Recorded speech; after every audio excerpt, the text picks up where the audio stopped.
रसहीन समाज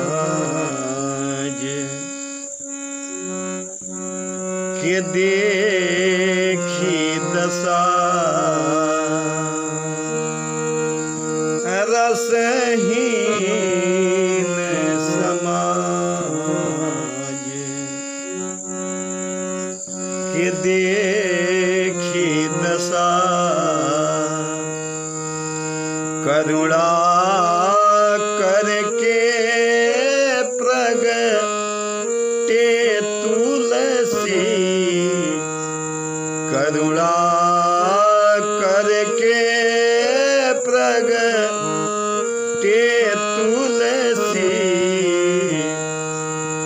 बनी राम गुलाम श्री राम के नाम, बनी राम गुलाम श्री राम के नाम। और स्नेह समेत रटे तुलसी, स्नेह समेत रटे तुलसी, हनुमंत कृपा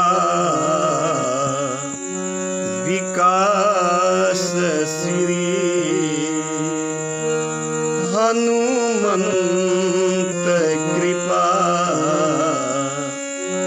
विकास श्री, श्री जानकी नाथ चरित्र तुलसी, श्री जानकी नाथ चरित्र तुलसी, सिया राम गुणवाली गंगा समान, सिया राम गुणवाली गंगा समान, प्रभु भागीरथी भेजे तुलसी, प्रभु भागीरथी भेजे तुलसी, रसहीन समाज के देखी दशा,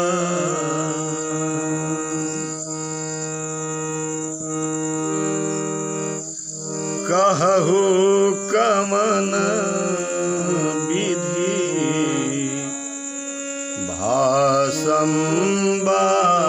भासंवादा, कहु कमन विधि भासंवादा, दो हरि भगत कागौर गादा, कागौर गादा। माता पार्वती का प्रश्न ये भगवान शंकर से पूछती है। श्री काकभुसुंडी जी और श्री गरुड़ जी दोनों ही भगवान का भक्त है और दोनों ही पक्षी है। इनका परस्पर संवाद कैसे हुआ? तब भगवान शंकर ने कहा, श्री राघवेंद्र के अस्तित्व को ईश्वर रूप में नहीं स्वीकार पाने के कारण जो संशय श्री गरुड़ जी के मन में हुआ, वे सर्वत्र गए, फिर मेरे पास आए।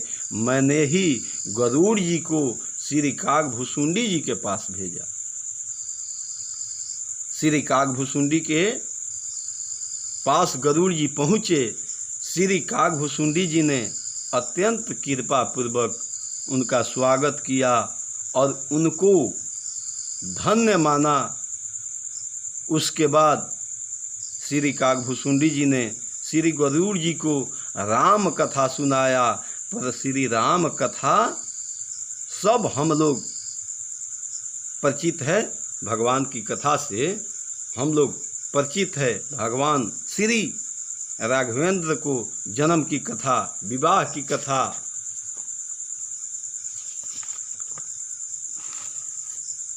जन्म लीला, रण लीला और फिर राज्याभिषेक। श्री तुलसीदास जी कहते हैं कि 22 विशद चरित सब, 22 विशद चरित सब गाए श्री काकभुसुंडी जी। 22 विशद चरित सब गाए।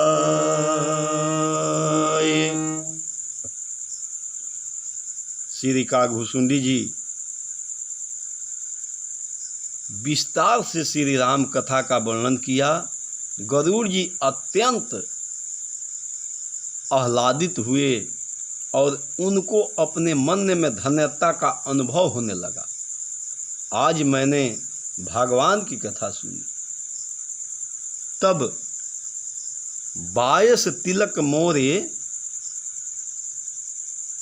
मोह की निवृत्ति हो गई, मेरे अज्ञान की निवृत्ति हो गई, क्योंकि बिनु सत्संग हरि कथा ते ही बिनु हो ही न भाग। मोह गए बिनु राम पद हो ही न दृढ़ अनुराग। सत्संग और भगवान भागवत कथा के बिना मोह की निवृत्ति नहीं होती और अपना ज्ञान की निवृत्ति नहीं होती। गोस्वामी जी कहते हैं,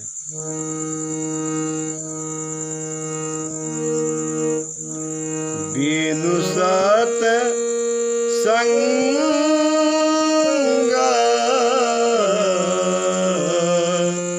विवेक न होई।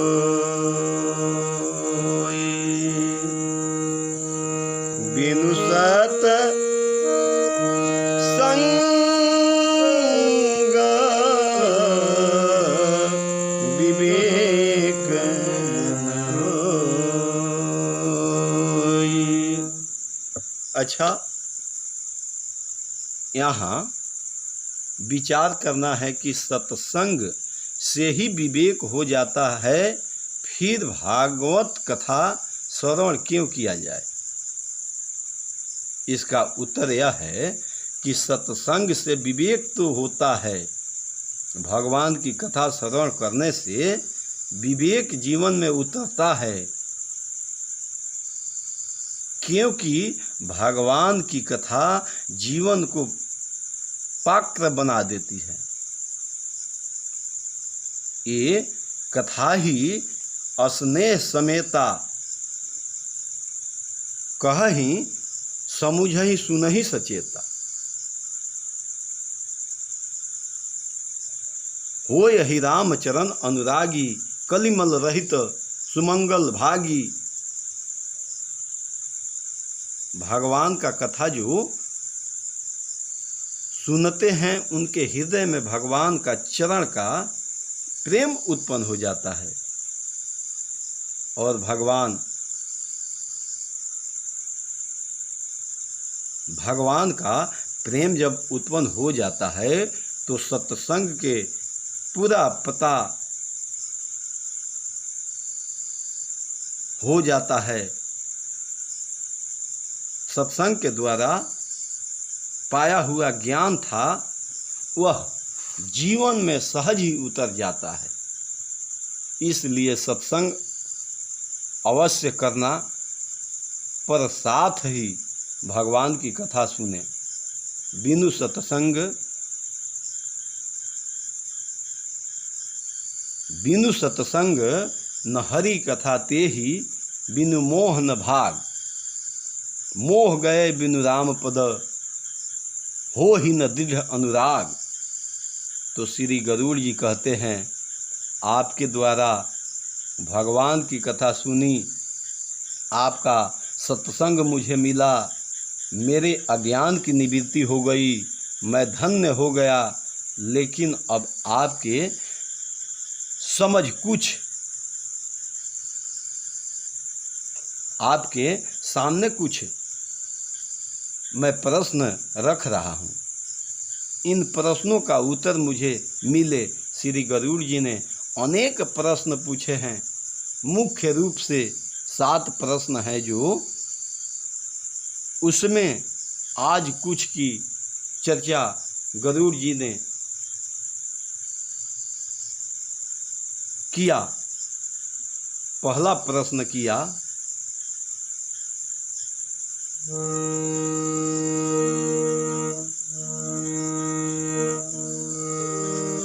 बड़ दुख कवन, कवन सुख भारी। बड़ दुख कवन, कवन सुख भारी।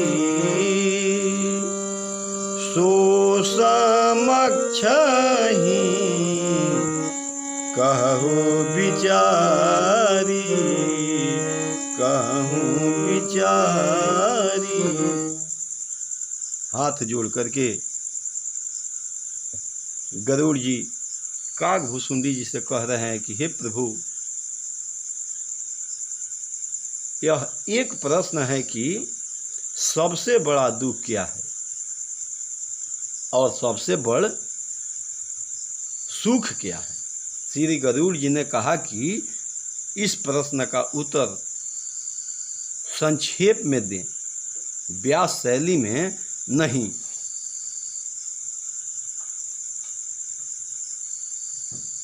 समाज शैली में थोड़ी में ही इशारा करें। तब श्री कागभूषुंडी जी ने जो उत्तर दिया, हम लोग उत्तर को याद करें। नहीं दरिद्र सम दुख जग माही, कहते हैं नहीं दरिद्र सम दुख जग माही।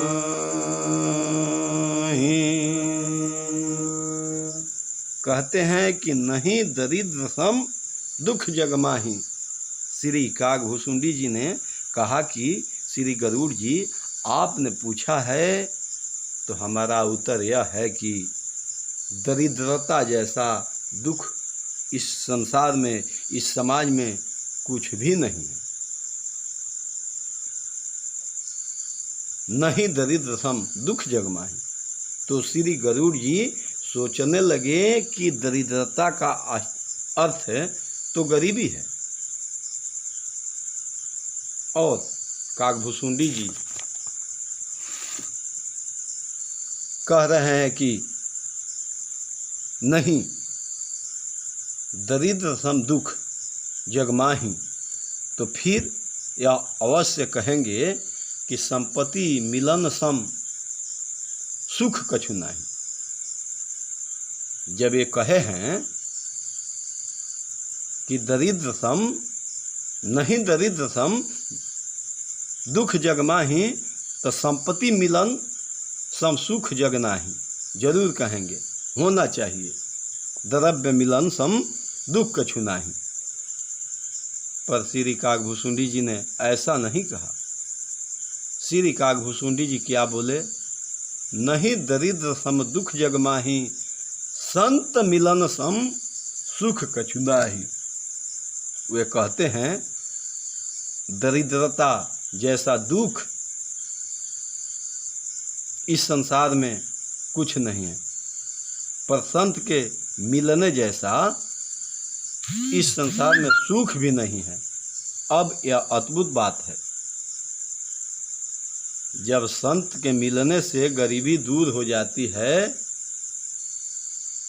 पर श्री तुलसीदास जी इस प्रसंग को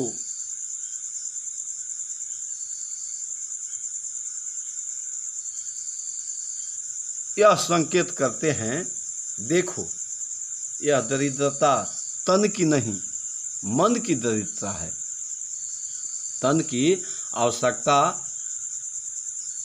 की पूर्ति हो जाती है, पर मन की जो इच्छा होती है, इच्छाओं की पूर्ति नहीं होती। और जो मन से सदा दरिद्र भरा रहे, इससे बड़ा और कोई दुखी नहीं। उसका मन हमेशा कुछ न कुछ मांगता रहता है। यह जो मन का दरिद्रता है, वे संतोष आने पर ही मिटता है। और संतोष तब आता है जब संत मिले, सत्संग मिले, तब संतों के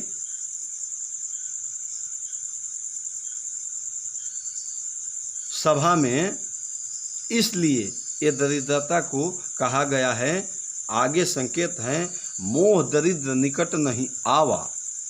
मोह ही दरिद्र है, अर्थात अज्ञान ही दरिद्रता है। या वो कहो कि हमने अज्ञान के कारण ही अपने को दरिद्र समझ गए, हम गरीब हैं नहीं। जग भूखा कोई नहीं, जग भूखा कोई नहीं, सबकी गठरी लाल। पर गांठ खोल जाने नहीं, याते भय कंगाल।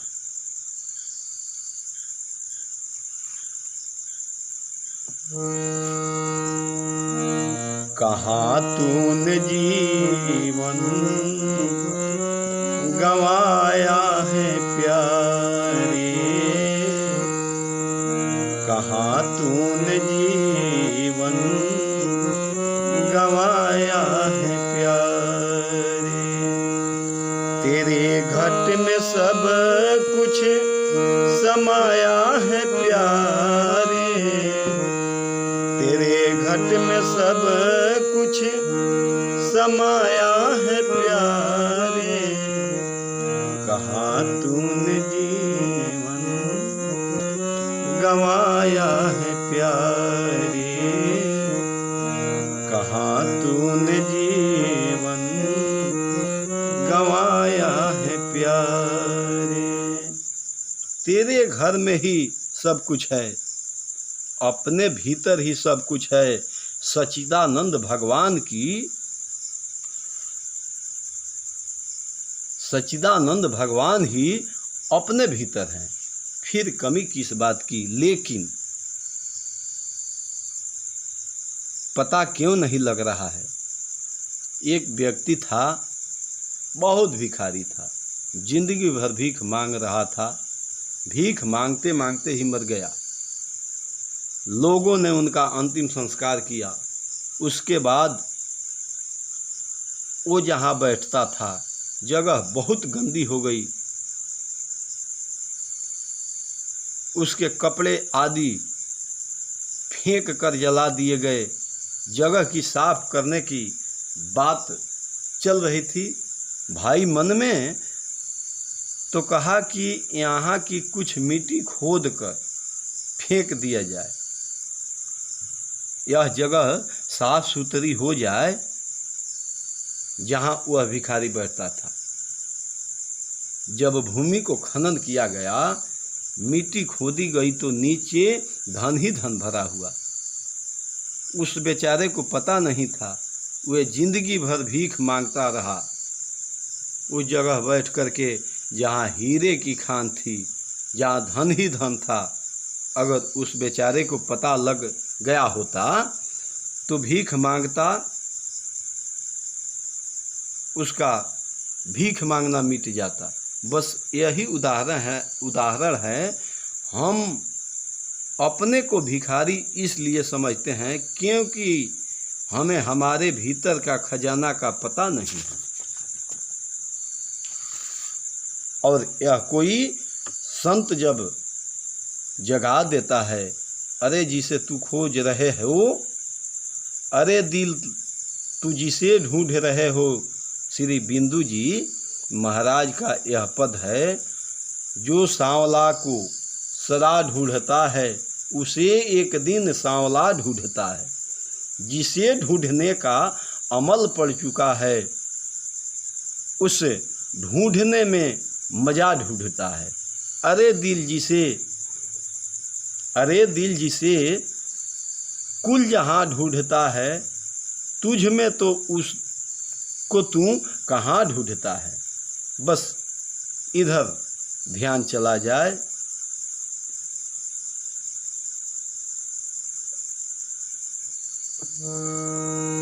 तेरी मोहनी दा अभी तक न टूटी, तेरी मोहनी दा अभी तक न टूटी। कई बार गुरु ने जगाया है प्यारे, कई बार गुरु ने जगाया है प्यारे। तेरे घट में सब कुछ समाया है प्यारे। नस्वर पदार्थ दिन रात जोड़े, नस्वर पदार्थ दिन रात जोड़े। नहीं हरि भजन धन कमाया है प्यारे, नहीं हरि भजन धन कमाया है प्यारे। तेरे घट में सब कुछ समाया है प्यारे।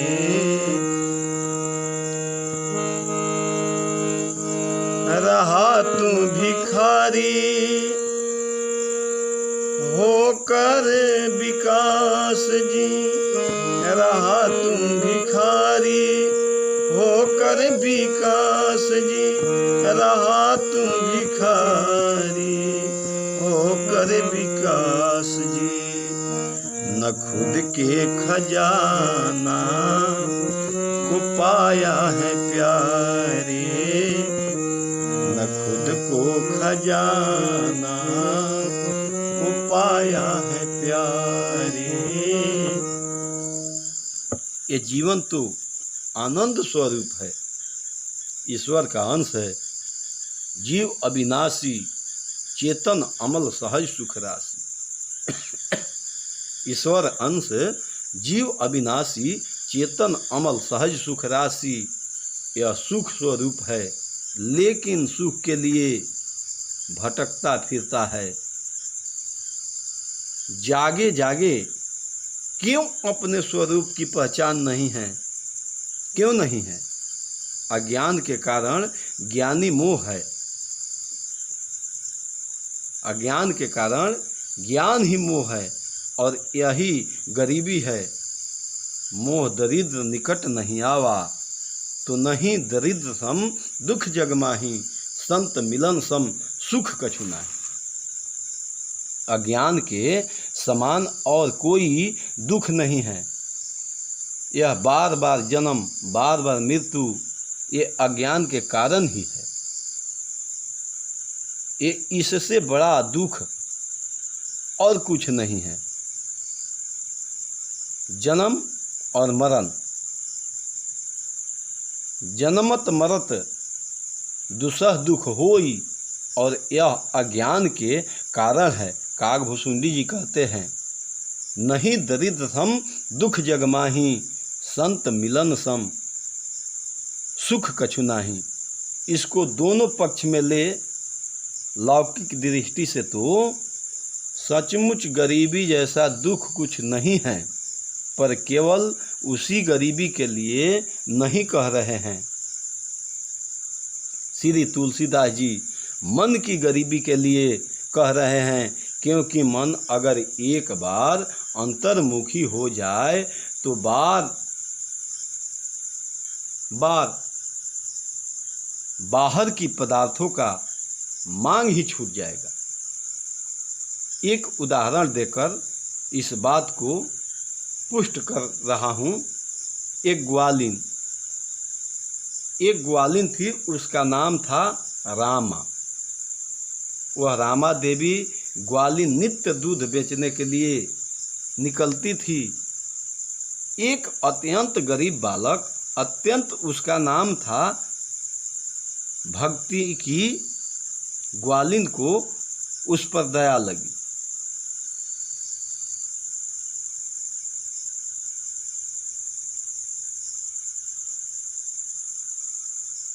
नहीं दरिद्र सम दुख जग माही, इसके जैसा कोई निर्धन नहीं है। बालक है, ग्वालिन ने कहा बेटा दूध पियोगे? बालक बोला माँ जरूर पीऊँगा, पर मेरे पास पैसा नहीं है, खरीद नहीं सकता हूँ, दरिद्र हूँ। ग्वालिन ने बोला खरीदने की आवश्यकता नहीं है, तुमने मुझको माँ कहा है, मैं तुझे ऐसे ही दूध पिलाऊंगी। बालक ने दूध पिया, छक करके दूध पिया। माँ आज तो मेरी भूख मिट गई, दूध तो मैंने पहली बार पिया है, बड़ा स्वादिष्ट होता है दूध। माँ इस दूध से भी कोई और अधिक स्वादिष्ट होती है। ग्वालिन बोली हाँ क्या? ग्वालिन बोली बेटा इस दूध से स्वादिष्ट खीर। अब बालक बोला माँ खीर कैसे होता है? ग्वालिन बोली खीर दूध की ही बनती है, उसमें चावल डाले जाते हैं, उसमें चीनी डाले जाते हैं। माँ दूध तूने दे दिया, चावल चीनी मैं मांग कर लाऊंगा, मुझे खीर बनाने की विधि बता दो, मैं खीर खाना चाहता हूँ। मैंने आज तक कभी स्वादिष्ट नहीं लिया है, मुझे किसी चीज़ का स्वाद नहीं मिला है, खीर का नाम ही पहली बार मैंने सुना। ग्वालिन बोली बेटा परेशान मत हो, कल मैं तुम्हें खीर बनाकर लाऊंगी। तू कहाँ चावल चीनी मांगते फिरोगे? चूल्हा जलावन को कहाँ से व्यवस्था करोगे? मैं खीर बना कर लाऊंगी। बालक बड़ा प्रसन्न हुआ कि तुम आओगी ना? बोली जरूर आऊंगी, नाम पता अपना बता दो, तुम नहीं आओगी तो मैं आ जाऊंगा तुम्हारे घर। ग्वालिन बोली बेटा विश्वास कर। अच्छा माँ तू अपना नाम तो बता दो। ग्वालिन ने कहा कि मेरा नाम रामा है। अब आप विचार करो, ग्वालिन तो चली गई और बालक गरीब है, दरिद्र है, भूखा है, पहली बार उसने खीर का नाम सुना है। नहीं दरिद्र सम दुख जगमाही, लेकिन उसको पता लगा कि ग्वालिन का नाम तो याद रखूं, नहीं तो ग्वालिन नहीं आई तो मैं कहाँ जाऊंगा। अब उसने ग्वालिन का नाम लेना शुरू किया। संयोग यह है कि ग्वालिन का नाम रामा ही है।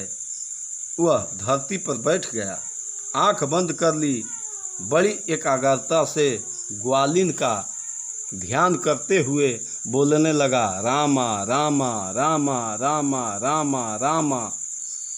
वृत्ति एकाग्र हो गई और बालक आंख बंद करके बैठ गया, रामा रामा रामा रामा करने लगा। उसकी बाहर मुखी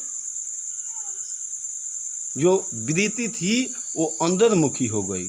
रामा रामा करते करते उसकी चित्त वृत्ति जब अंतर्मुखी हो गई तो उसको अपने ही स्वरूप का आनंद मिलने लगा। भीतर वह उस शाश्वत सुख में पहुंच गया जिसे पाने के बाद और कोई इच्छा शेष नहीं रहती। वह आनंद स्वरूप में हो गया। उसके अपने सुख से उसे निवृत्ति हो गया। उस रामा नाम से रामा रामा अब उसको देह सुधि भी नहीं रही। वह ब्रह्मानंद में लीन हो गया। और दूसरे दिन सवेरे ग्वालिन आई। अब ग्वालिन बहुत कहती है, बेटा भक्त उठो, मैं ग्वालिन हूँ, उठो भक्त खीर खाओ, लाई हूँ। अब भक्त आँख भी नहीं खोला। ग्वालिन कहती है, पहचान, मैं तेरी मैया खीर लेकर के आई हूँ। भक्त थोड़ा आँख खोल कर, भक्त तू कहता है ना अब कुछ नहीं चाहिए। भक्त बोला, अब कुछ नहीं चाहिए रामा रामा, खीर का स्वाद तो ले ले, नहीं अब कुछ नहीं चाहिए। ऐसा स्वाद मिल गया। इस स्वाद के आगे सारे स्वाद फीके पड़ जाते हैं। अतः मेरी कोई मांग नहीं रही। अब माँ मुझे कुछ नहीं चाहिए, अब आप जाओ, मुझे इस रस में डूबे रहने दो। आपकी बड़ी कृपा, इसी रस में डूबा रहना मुझे अच्छा लगता है। इसे वह शाश्वत सुख मिल गया। जिसको शाश्वत सुख मिल जाए, परमात्मा का सुख मिल जाए, जो मही राम लागे मीठे, जो मही राम लागे मीठे, तो नौ रस रस सठ रस जाते परिजाते सब सीठे। तो कबीर दास जी कहते हैं, जो सुख पाया राम भजन में, वो सुख नाही अमीरी में, मन लागा मेरा यार फकीरी में। तो यह जो सुख उसे मिल गया, यही सत्संग का सुख है, यही संत मिलन का सुख है। और अब उसके पहले जो उसकी भूख थी दरिद्रता के कारण,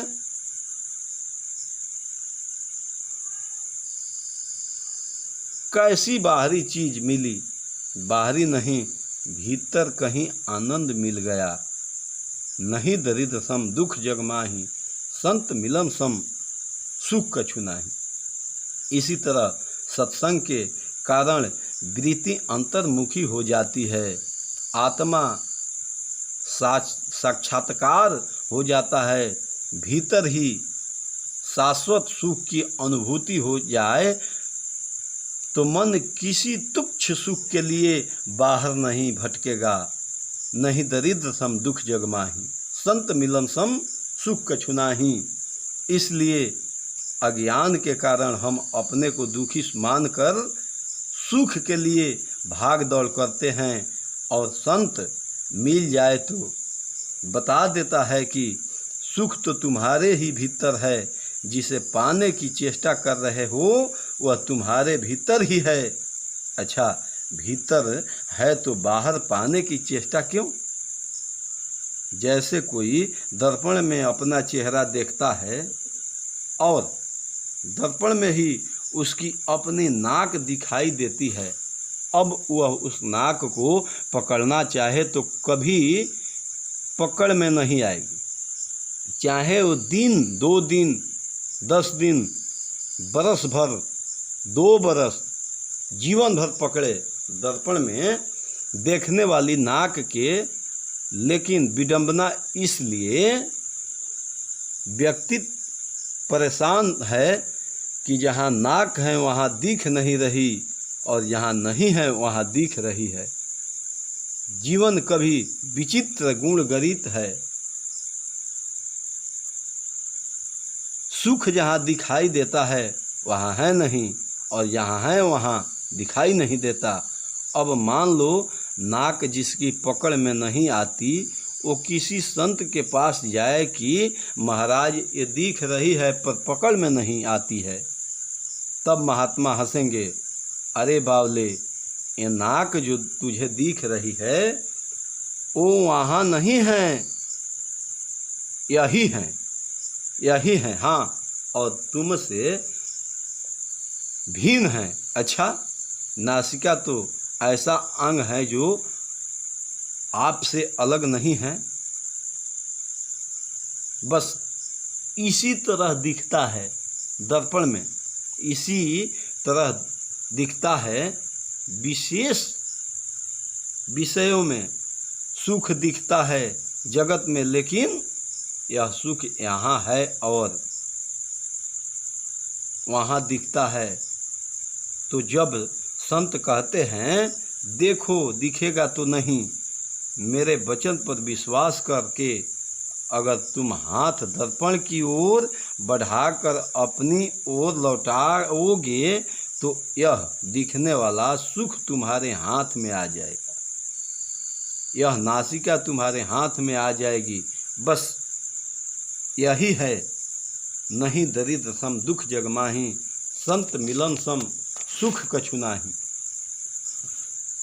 जिन्होंने संत के वचन पर विश्वास करके अपनी वृत्ति को अपनी ओर लौटाया, उनको यह सुख मिल गया।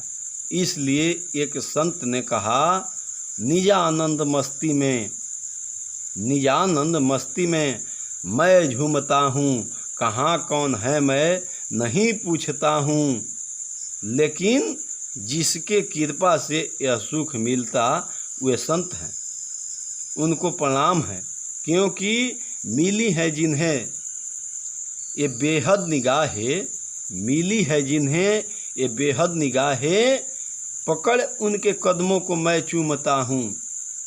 गरुड़ जी ने दूसरा प्रश्न किया कि यह बतावें सब में दुर्लभ शरीर कौन सा है, सबसे दुर्लभ शरीर कौन सा है। तो श्री काकभूषुंडी जी ने उत्तर दिया, वे कह रहे हैं,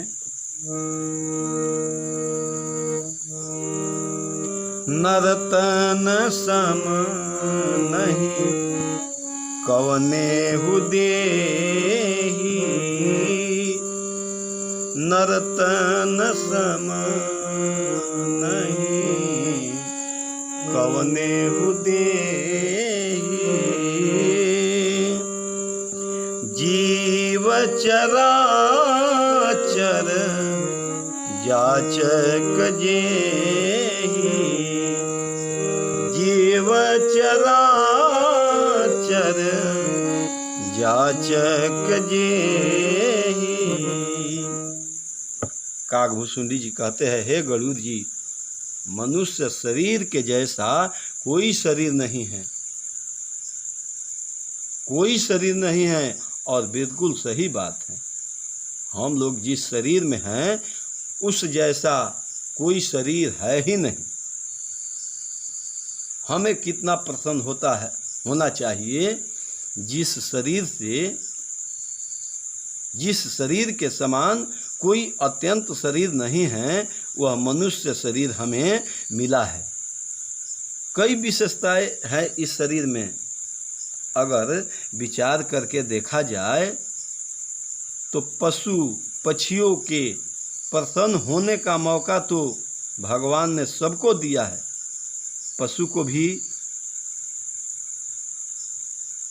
पशु भी खुश होते हैं, पक्षी भी प्रसन्न होते हैं, लेकिन हंसने का मौका केवल आदमी को मिला है, केवल मनुष्य को ही मिला है। आदमी ही हंस सकता है और कोई नहीं हंस सकता है।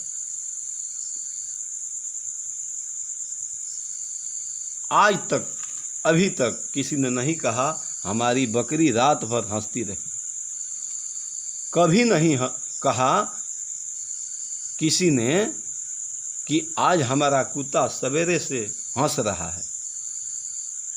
ये नहीं हंस सकते हैं, प्रसन्न हो सकते हैं। एक आदमी को हंसने का मौका मिला है, ये भगवान की ओर से विशेष मिला है, हंसने का अवसर मिला है व्यक्ति को, लेकिन साथ में संदेश भी मिला है, ए मनुष्य तुझे भगवान ने हंसने का अवसर दिया है, लेकिन ऐसा काम मत करना कि दूसरे तुम पर हंसने लगे, दूसरों को हंसने का मौका मिल जाए।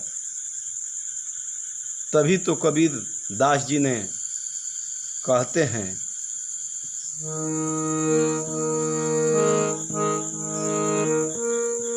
कबीरा जब हम पैदा हुए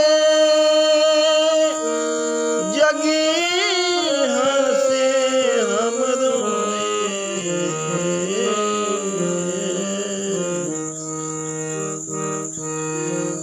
ऐसा करनी करी चले हम से जग रोए।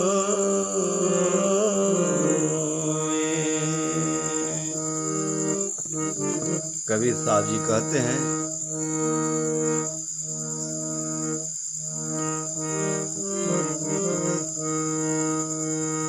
चदरिया झीनी रे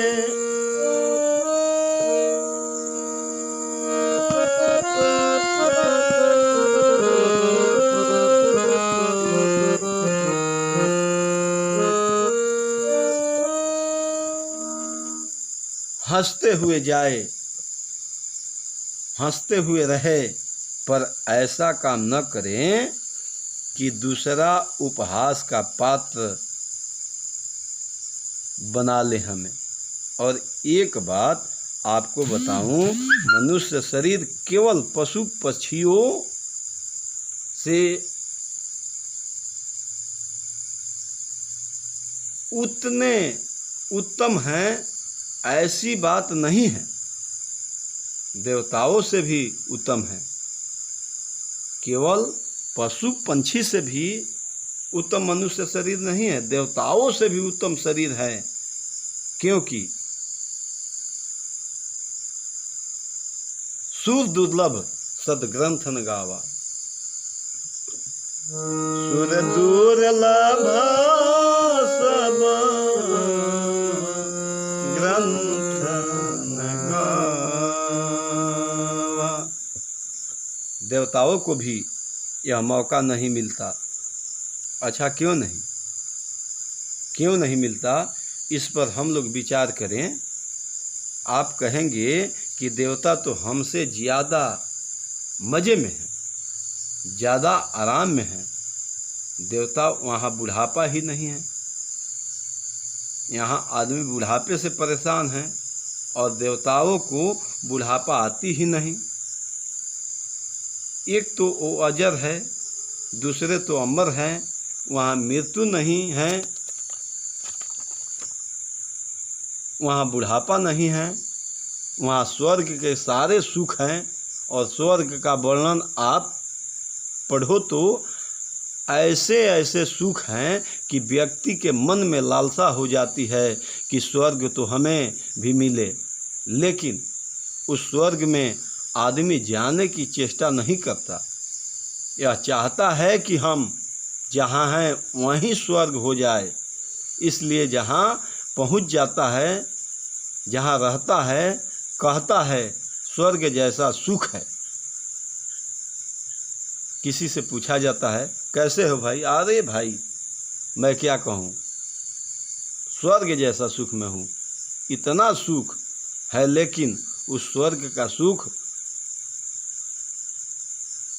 भेजने वाले देवताओं अजर हैं, अमर हैं, जो बूढ़ा होते ही नहीं। संसार के सारे सुख उन्हें सहज प्राप्त है, वे भी मनुष्य की बराबरी नहीं कर सकते।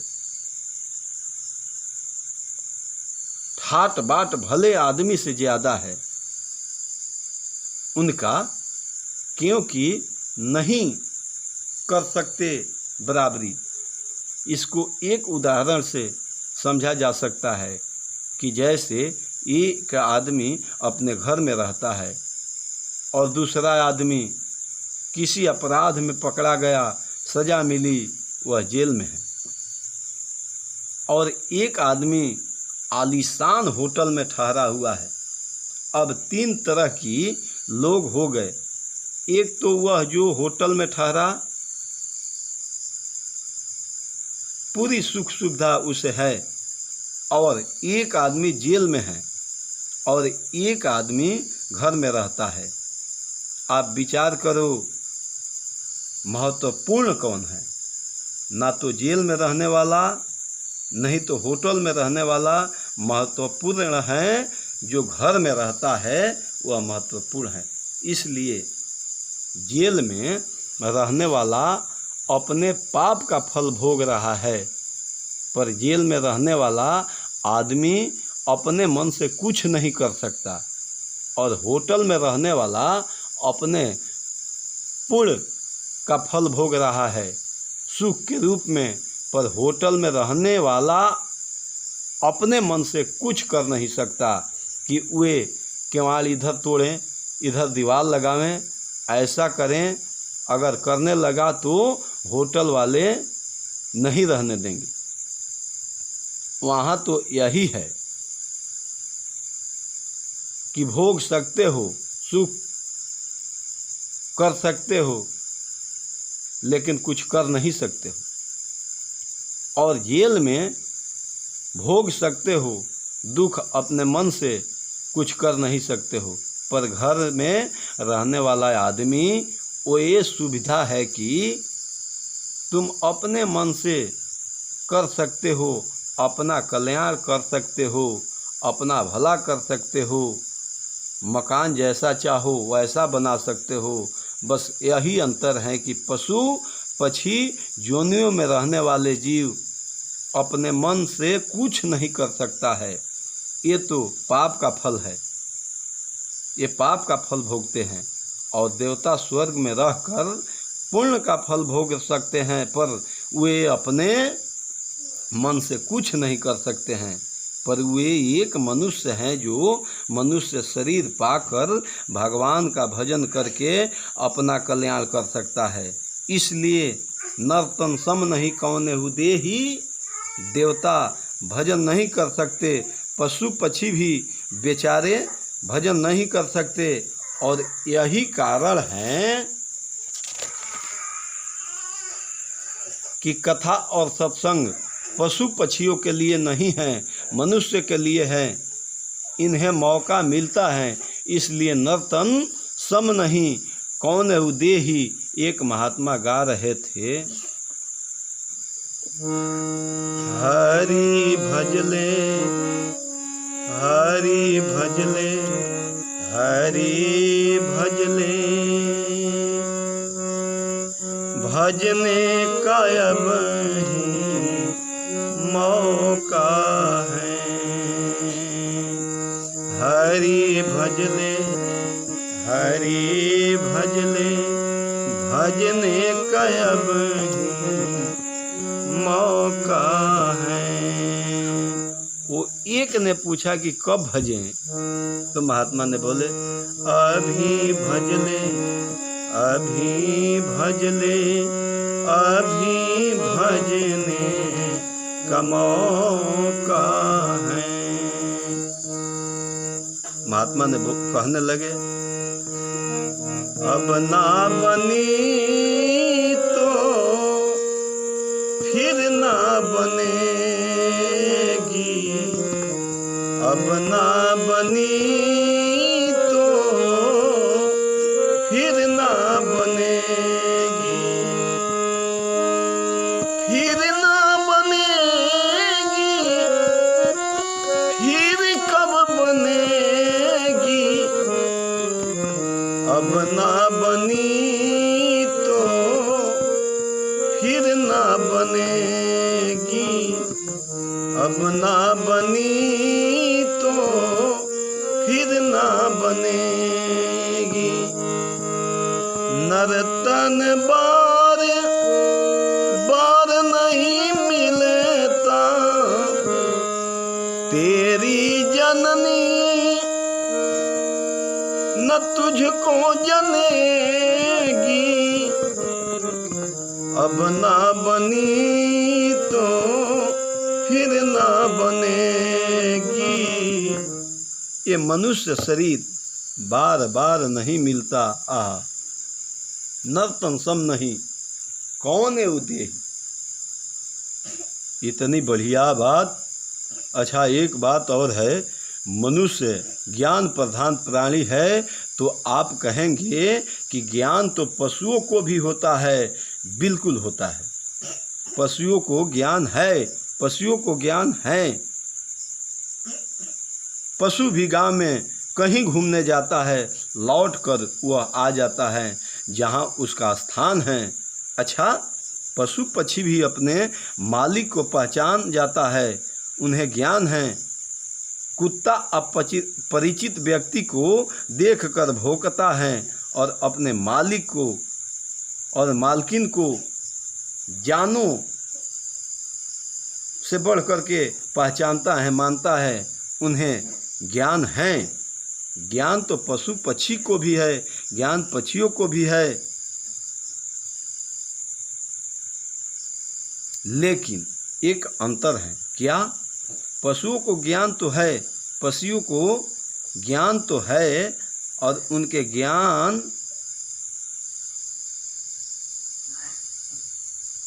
भी नहीं है कि हमें ज्ञान है कि ज्ञान नहीं है। पशु को ज्ञान है, लेकिन उन्हें ज्ञान का ज्ञान नहीं है कि मुझे ज्ञान है कि नहीं। एक मनुष्य ऐसा है कि जिन्हें ज्ञान है और अपने ज्ञान का ज्ञान है। एक मनुष्य ऐसा है कि ज्ञान है और अपने ज्ञान का ज्ञान है। यह ज्ञान को भी जानता है और अज्ञान को भी जानता है। ये अपने समझदारी को भी जानता है और अपने नासमझी को भी जानता है। इसे अपनी ज्ञान का ज्ञान है। जिसे अपनी ज्ञान का ज्ञान है वही अपना कल्याण कर सकता है। एक वही समझ सकता है कि हमें ज्ञान है अथवा नहीं है। इसलिए नर्तन सम नहीं कौने उदेही। मैं आपको एक बात बताऊं। एक बार क्या हुआ, एक बार मनुष्य के खिलाफ पशु पक्षी ने मिलकर ब्रह्मा जी के पास दावा कर दिया। ब्रह्मा जी ने पूछा क्या बात है। सब पशु पक्षी बोले, ब्रह्मा जी आप भी अजब हैं। आपकी सृष्टि में आदमी को इतना महत्व दिया जाता है, बड़े भाग मानुष तन पावा। नर्तन सम नहीं कौन है उदेही। क्यों नहीं कहते हैं कि बड़े भाग हाथी तन पावा। एक मनुष्य ने क्या विशेषता है, एक मनुष्य में क्या विशेषता है, ऐसी आप भी उसी को महत्व देते हैं। ब्रह्मा जी ने कहा तुम्हें शिकायत क्या है, परेशानी क्या है, परेशानी बोलो। बोला परेशानी यह है, पशु पक्षी ने बोले कि मनुष्य ने हमें जितना परेशान किया किसी ने उतना परेशान नहीं किया। अच्छा क्या परेशानी? तब तक भेड़ सामने आई। ब्रह्मा जी के सामने मैं बताऊं? हाँ बोलो।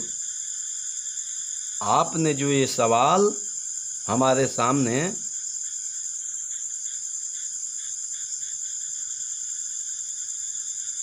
कर रहे हैं, हमारे शरीर पर हमारे रक्षा के लिए बाल उगाए हैं ताकि जाड़े में इसे हमारी रक्षा हो। और ये बेईमान आदमी ने पूरे बाल काट लिया, अपने स्वेटर बना लिया, टोपियाँ बनाई। हम शीतल काल में बैठे रहे, ये आराम से बैठा, बाल हमारे मुड़ लिया और आराम से बैठा है। इस आदमी ने क्या यह अन्याय नहीं किया? और इतना कहकर भेड़ ने रोने लगी तो बकरी खड़ी हो गई।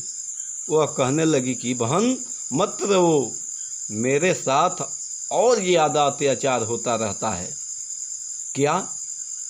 ब्रह्मा जी बोले क्या? तो तेरे तो बकरी ने बोली भेड़ से कि बहन तेरे तो बाल ही मुड़े जाते हैं, आदमी ने तो मुझे पूरे के पूरे मुड़ दिया करता है, मुड़ करके खा जाता है, इसका कोई ठिकाना है? ब्रह्मा जी ने कहा कि नहीं नहीं, ये तो अन्याय है।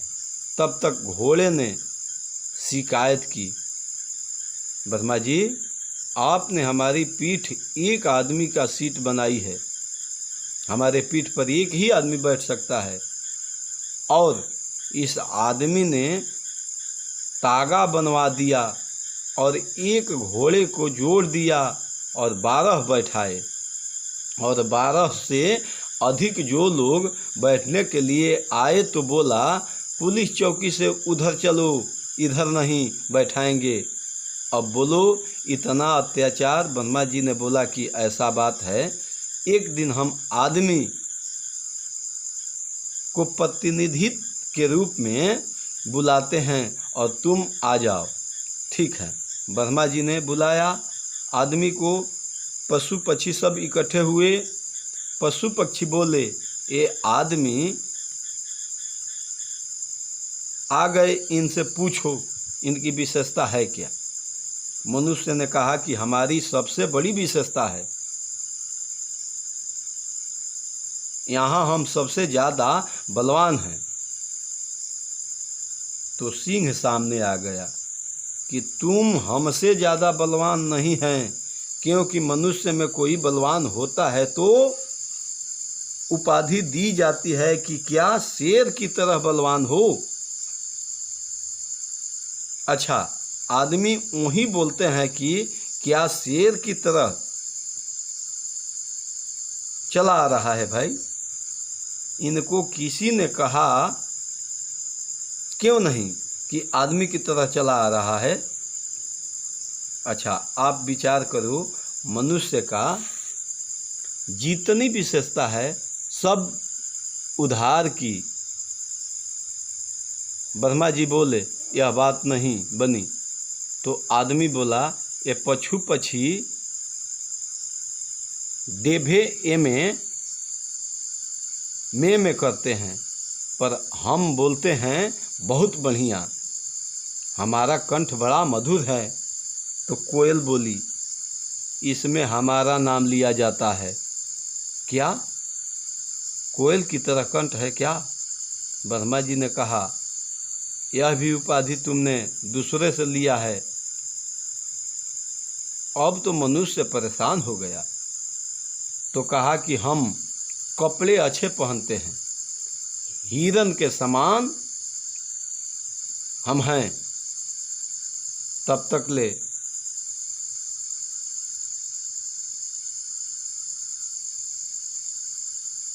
हिरन सामने आ गई।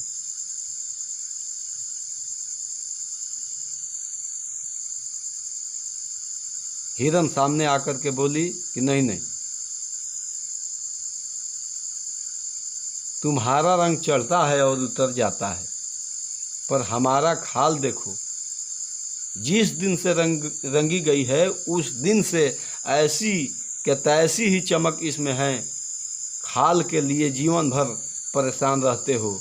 ब्रह्मा जी ने बोले यह भी बात नहीं बनी। ब्रह्मा जी ने कहा जल्दी जल्दी कहो। मनुष्य ने कहा कि अगर हम बलवान कहें तो शेर कहता है कि हमसे ज़्यादा नहीं, अगर हम बढ़िया बोले तो कोयल कहती है हमसे अच्छा नहीं। तो आदमी बोला हम सबसे ज़्यादा चालाक हैं, इसलिए हमारी महिमा है। अब ठीक है।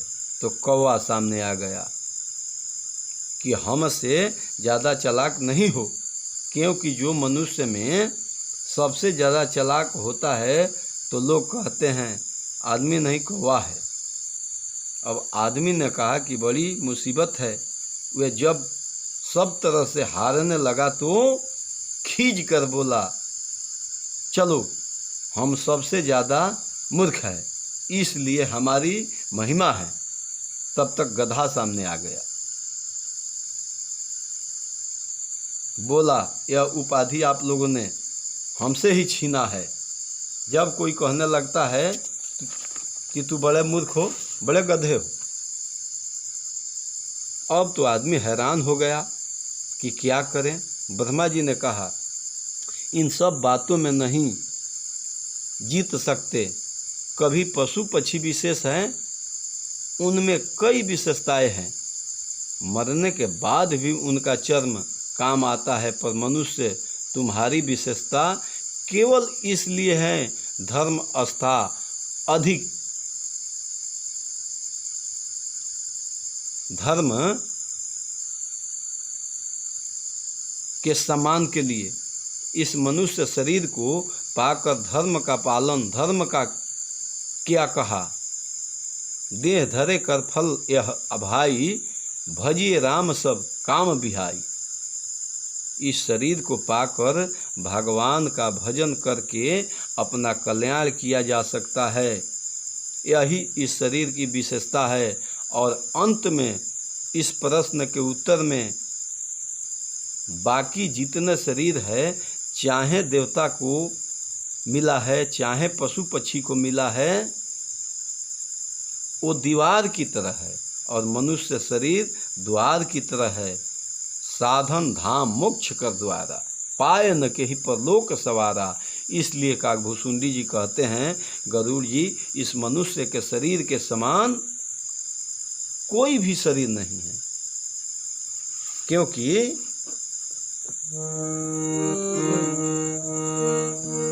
मुश्किलें होती हैं आसान, बड़ी मुश्किल से आदमी बनता है इंसान, बड़े मुश्किल से।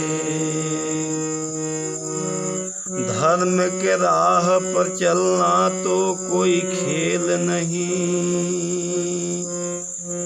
फर्ज की होती है पहचान बड़ी मुश्किल से।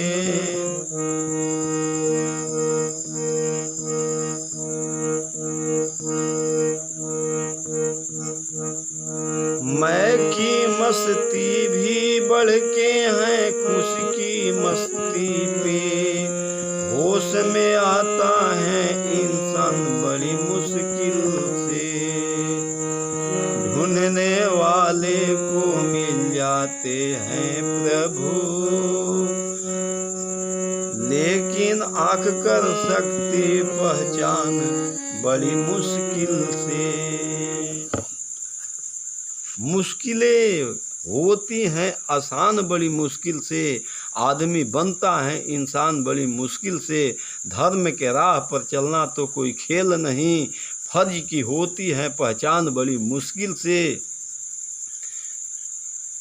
मैं की मस्ती से भी बढ़ के हैं खुद की मस्ती, होश में आता है इंसान बड़ी मुश्किल से। ढूंढने वाले को मिल जाते हैं प्रभु, लेकिन आँख कर सकती है पहचान बड़ी मुश्किल से। राम हरि गुण गा जिंदगी ये बेकार न कर, चोला मिलता है ये नदान बड़ी मुश्किल से। मरतन सम नहीं कौन उदेही, जीव चराचर जायत जे ही। श्री काकभूषुंडी जी का समाधान हुआ, श्री गरुड़ जी का समाधान हुआ। पहली बात तो अज्ञान की समान कोई दुख नहीं, संत मिलन सम कोई सुख नहीं। मन की दरिद्रता ही आदमी को दुखी करता है, संत मिलन सम कोई सुख नहीं है, व्यक्ति को सुखी करता है। मनुष्य शरीर के समान कोई शरीर नहीं, सभी जीव चराचर ईश्वर का अंश है। शरीर के लिए इन्हीं प्रश्न के कर्म में एक प्रश्न, ज्ञानी ही भक्ति ही अंतर केता। कहते हैं गरुड़ जी की, हे प्रभु मुझे बताइए, ज्ञानी ही भक्ति ही अंतर केता, सकल कहूँ प्रभु कृपा निकेता। श्री गरुड़ जी पूछ रहे हैं कि ज्ञान और भक्ति में कितना अंतर है, यह प्रश्न है। इनके प्रश्न का उत्तर काकभूसुंडी जी ने दिया, वह बड़ा अद्भुत है। अद्भुत क्या है? काकभूसुंडी जी कहते हैं गरुड़ जी के प्रश्न के हम लोग ध्यान में रखें। उनका प्रश्न है, ज्ञान ही भक्ति ही अंतर केता, ज्ञान ही भक्ति ही अंतर केता। और काकभूसुंडी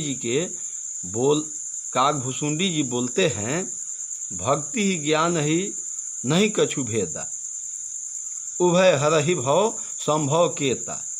काकभूसुंडी जी ने कहा कि कोई भेद नहीं, जबकि भेद कर दिया। कैसे भेद किया? आप इतना पंक्तियों पर ध्यान दें। गरुड़ जी जब बोलते हैं तो वे ज्ञान शब्द का प्रयोग पहले करते हैं, भक्ति शब्द का बाद में। गरुड़ जी क्या करते हैं? ज्ञान ही भक्ति ही अंतर केता, सकल कहूँ प्रभु कृपा निकेता। मुझे विस्तार से समझाइए। ये गरुड़ जी का प्रश्न है और काकभूसुंडी जी उत्तर क्या दे रहे हैं? भक्ति ही ज्ञान, ज्ञान ही नहीं कछु भेदा। वो अकेले हैं कि कहते हैं